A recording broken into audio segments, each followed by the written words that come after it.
The Fog's Embrace, a seaside town's dark secret.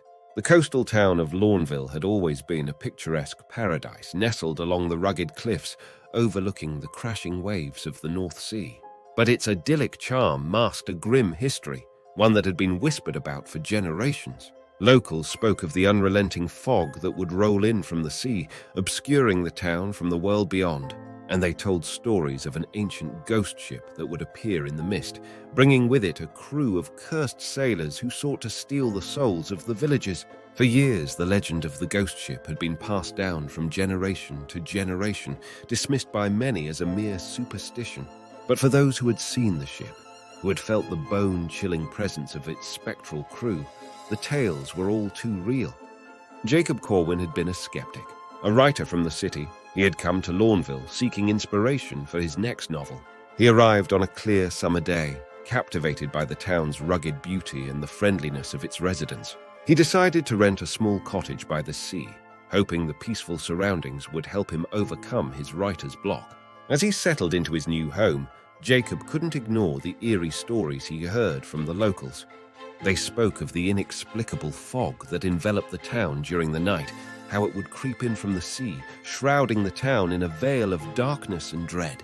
And of course they spoke of the ghost ship, a massive, tattered vessel with tattered sails and a crew of decaying, skeletal sailors who wandered ashore when the fog was at its thickest. Jacob laughed off these stories as mere folklore. He was a man of reason and science, a writer who dealt in facts and reality. He was determined to focus on his work and ignore the superstitious ramblings of the townsfolk. But Lorneville had other plans for him. The first night the fog rolled in, Jacob was awakened by an otherworldly moaning that seeped through the walls of his cottage. He stepped onto the porch and peered into the impenetrable mist. Shapes moved within it, shadowy figures that seemed to dance on the edge of his vision. Panic gnawed at his insides as he considered the possibility that the legends might be true. As he strained his eyes to make out the shapes in the fog, a ghostly ship materialized before him. The vessel was a decrepit, monstrous thing, its hull rotting, its masts tattered, and its sails in tatters. The ship drifted closer to shore, almost as if it were beckoning Jacob to come closer. Frozen with fear, Jacob watched as the ghostly sailors descended from the ship's gangplank and staggered toward him. Their hollow eye sockets glowed with an eerie blue light, and their bony fingers reached out, stretching toward him. The air grew colder, and the town was plunged into a deathly silence. Terrified, Jacob retreated into his cottage, locking the door behind him. He could hear the zombie sailors shuffling outside, their raspy, mournful voices echoing through the fog. "She's here. Bring her to us," they whispered, their words chilling his blood. Jacob knew not to whom the sailors were referring until he heard a faint voice from the bedroom, a voice that sent a shiver down his spine.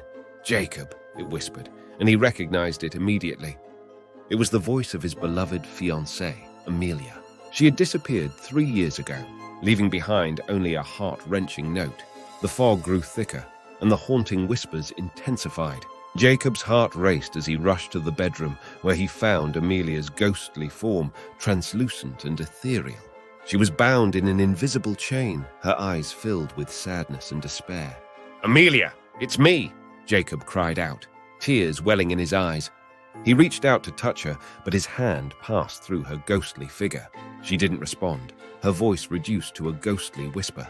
The ghost ship's crew continued their relentless pursuit, their numbers increasing as more of the undead sailors emerged from the fog. They reached out for Amelia, their cold, bony fingers brushing against her, causing her to wince in pain. The anguish in her eyes was unbearable. Desperation surged through Jacob. He had to save Amelia, to free her from the clutches of the undead sailors. He couldn't let her be taken from him again. Grabbing a candlestick from the bedside table, he swung it at the approaching sailors, sending a few of them stumbling back. "Amelia, we have to go!" he yelled, his voice filled with determination.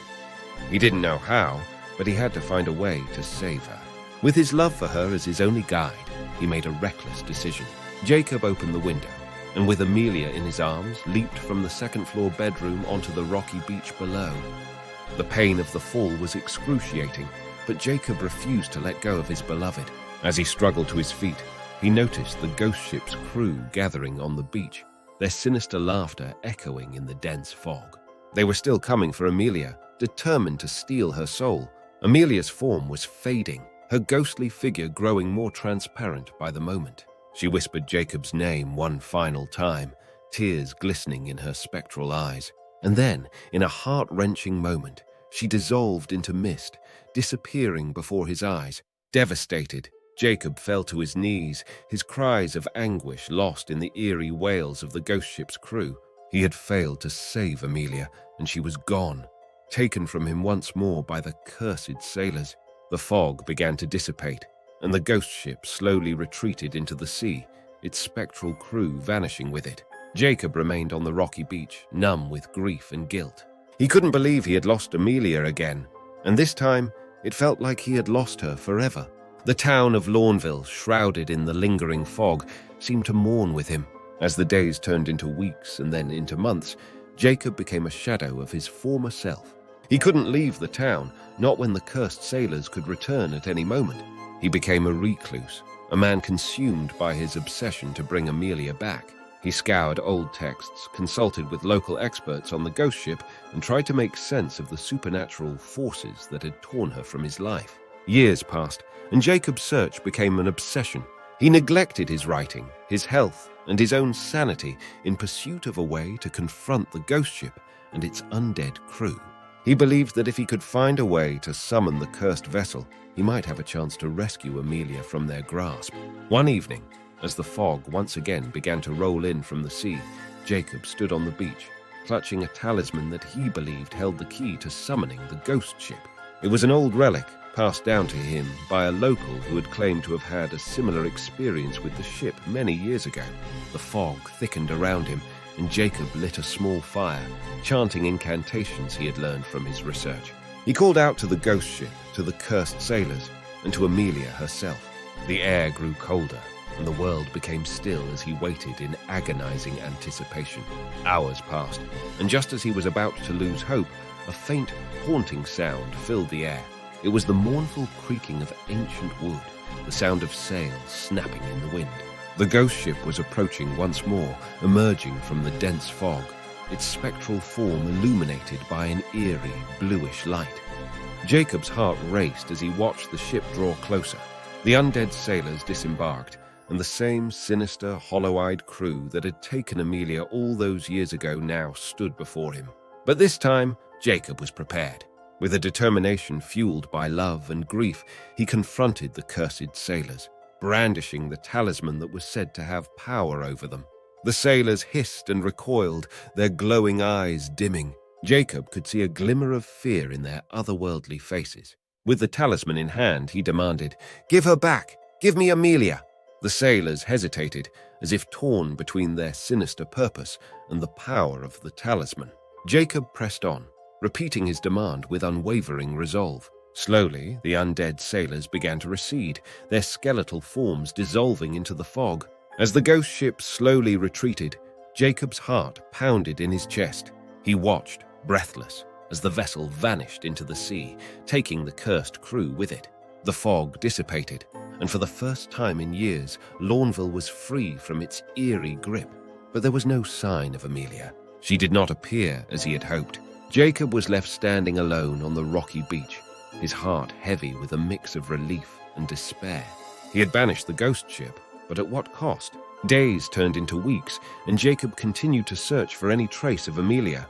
He scoured the town and its surroundings, hoping against hope that he would find a clue, a sign, anything to lead him to her.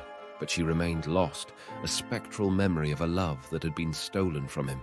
Years went by, and Jacob never gave up his search. He remained in Lorneville, haunted by the memories of that fateful night and the desperate need to reunite with his lost love.